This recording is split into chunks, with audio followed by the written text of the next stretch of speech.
Every year, rookie draft fever goes into full force in March and April.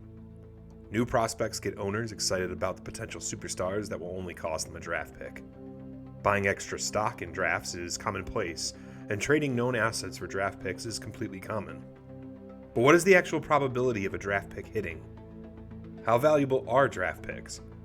Do you realize how many picks pan out to being absolutely worthless? Let's look at draft value and the actual probability of getting production from your picks. Let's start with the obvious value: early first round picks. Here are the 30 players that have been selected with a top 6 pick in the last 5 1QB rookie drafts. The players at 101, 102, 103, 104, 105, and 106. These 30 are made up by 18 running backs, 11 wide receivers, and 1 tight end. For our purposes, we're going to define a hit season as a season where a running back or wide receiver finished in the top 36, i.e. a running back 3 or wide receiver 3, and a quarterback or tight end finished in the top 12, i.e. a quarterback 1 or tight end 1. With this guideline, only 4 of these 30 prospects would have 0 hit seasons: Breece Hall, Darius Geis, Treylon Burks, and N'Keal Harry. With Hall and Burks only having 1 season with the chance to hit, we can forgive the miss for now. This would leave Geis and his legal issues, and the bust of N'Keal Harry as really the only prospects that did absolutely nothing for their owners. But how often are these players hitting? Well, we have 90 potential seasons of football from these 30 players. 90 seasons where a player could have been a hit. And the odds of hitting amongst this group? 67.78%. That's right, even amongst these premier players, they are only making it to a QB1, running back 3, wide receiver 3, or tight end 1 season about 2/3 of the time. The players at 101 are obviously the safest, and it shows with an 86.67% hit rate. But even keeping this pretty achievable hit rate, when we move on to our next group, picks 107 to 112, the drop is a bit steeper than you probably imagine. Of the 30 players drafted from 2018 to 2022 in these slots, 11 of them have hit multiple times, 6 have hit at least once, 2 of which were rookies last year, and they could only hit once, and the remaining 12 have never had a hit season. But while these numbers are down, the overall hit percentage based on successful seasons is down even more. Out of the 90 potential seasons from these 30 players, there were only 33 hits.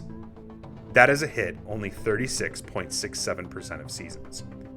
Close to 1/3 successful seasons, and a drop of a whole third from the 101 to 106 picks.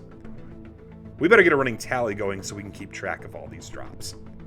There we go. So that brings us to picks 201 to 206. The high second rounders. Still valued as quality picks, we are going to take another little drop in this section. Let's see the list.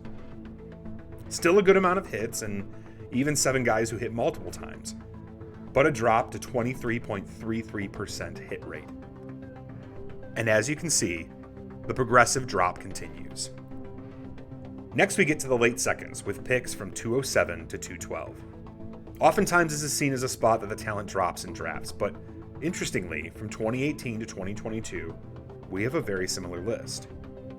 6 players with multiple hits and 5 single-time hit players tallied 22 hit seasons out of the 90 potential seasons, or a 24.44% hit rate. Well, would you look at that? The back half of the second round has actually done better than the top half of the second round the last 5 years. When we reached the third round, I decided we would just count the entire round as one group. It's pretty rare that anyone tries to talk about a high third or a back end third. They're usually just third rounders. So, the third rounders. We end up getting 10 total players that have found a hit season. And then the never hit players is everyone else. Like 50 other dudes.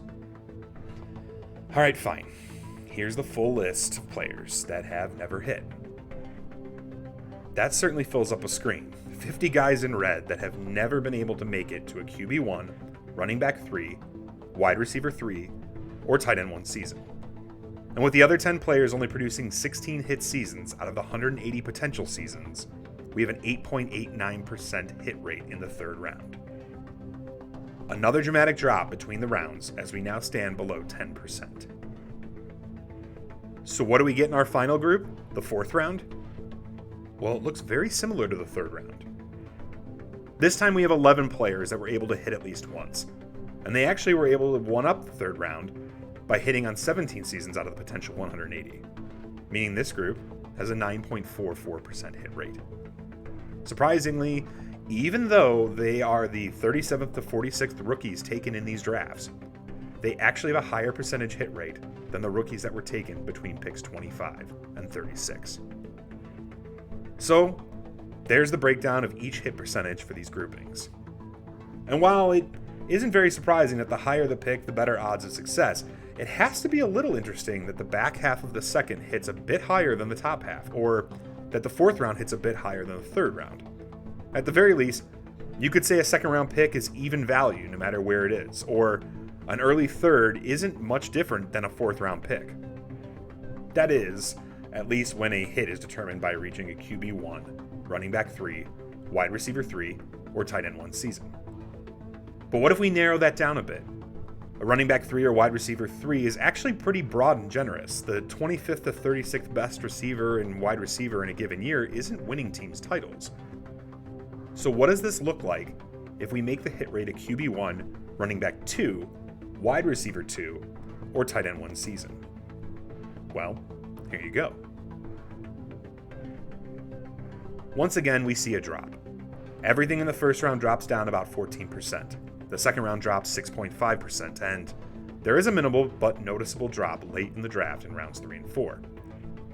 5 years of players selected from 2018 to 2022, and the odds you get a hit season with these guidelines is just over half with a top 6 pick, and just over a third of a chance in the first round altogether. Honestly, this feels surprisingly low. Sure, the draft is the cheapest you can ever get premier talent in most of their careers, but there are a lot of mediocre years and players mixed in there. And what if we really narrow this down? What if we just want to know the percentage of success if the hit guideline is a top 6 quarterback or tight end, or a top 15 running back or wide receiver? Another big drop. Now, this should be somewhat expected. There are only 42 players a year that make it to the top 6 QBs and tight ends and top 15 running backs and wide receivers. But don't those numbers still surprise you?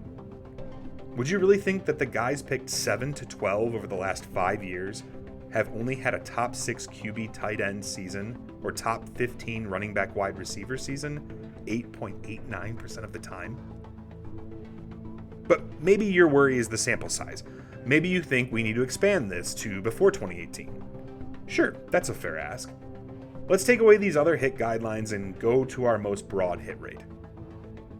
And let's compare the numbers from 2018 to 2022 to the 5 years before that. Let's bring in the numbers for the first 5 pro years of all the players drafted in these groups from 2013 to 2017. We will just pull the first 5 years as lifespans fluctuate between positions, but most players worth rostering get to the 5-year mark for our teams. And if you were thinking that this would change things for the better, you may be surprised.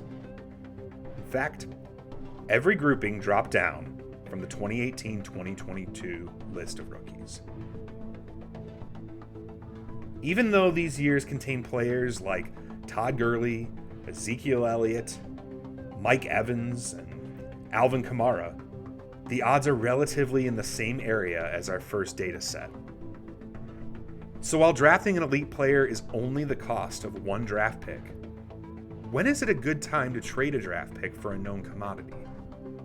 Draft picks can turn into gold, but maybe trading them for silver across the board is just as good sometimes.